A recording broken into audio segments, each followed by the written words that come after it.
Assalamualaikum warahmatullahi wabarakatuh. Jumpa lagi dengan saya Putra Dwi Kurnia, NIM 1910321029 dari Prodi Agribisnis Fakultas Pertanian Universitas Muhammadiyah Jember.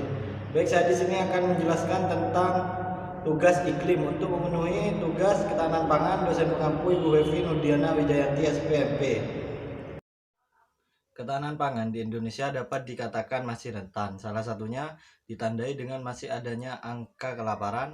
Kondisi ini disebabkan oleh upaya pemenuhan kebutuhan dan permintaan pangan di Indonesia yang masih terkendala berbagai faktor. Salah satunya faktor alam, yaitu perubahan iklim. Dampak dari perubahan iklim mempengaruhi sistem pangan tersebut, produksi, penyimpanan, akses, dan stabilitas harga pangan.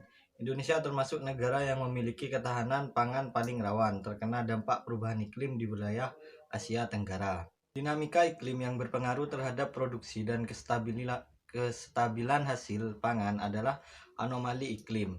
Saat ini pangan telah menjadi komoditas strategi dan politis. Ketimpangan produksi dan konsumsi melemahkan posisi tawar negara. Sistem ini merupakan sumber daya yang stabilitasnya dipengaruhi oleh kegiatan industri. Fokusnya berupa beberapa cepat dan besar dampak pemanasan global yang berorientasi pada perubahan iklim. Anomali iklim yang paling menonjol serta berdampak serius terutama dalam kaitannya dengan produksi dan ketersediaan pangan Indonesia adalah El Nino dan La Nina.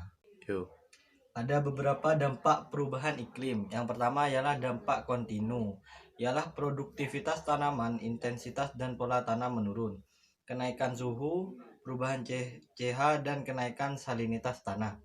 Yang kedua ialah dampak diskontinu, penurunan produktivitas dan gagal panen, banjir, kekeringan, angin kencang, eksplosi OPT, anomali iklim. Yang ketiga ialah dampak permanen, ialah luas area tanah atau panen, produktivitas dan kapasitas produksi menurun, dan kenaikan harga, degradasi, dan penciutan lahan. Ada beberapa strategi menghadapi iklim. Menurunkan tingkat kehilangan hasil akibat perubahan iklim dengan cara pengembangan sumber pertumbuhan produksi dengan resiko iklim rendah dan dampak lingkungan minimum. Penyesuaian pola pangan yang sehat dan bergizi serta seimbang, serta terwujudnya diversifikasi pangan, penyesuaian dan pengembangan sistem usaha tani terhadap perubahan iklim.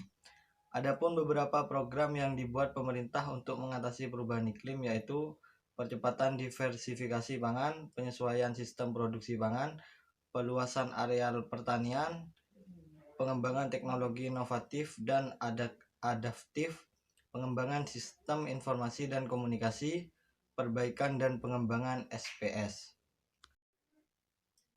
Baik, mungkin hanya itu yang dapat saya sampaikan, kurang lebihnya mohon maaf. Fastabiqul khairat. Assalamualaikum warahmatullahi wabarakatuh.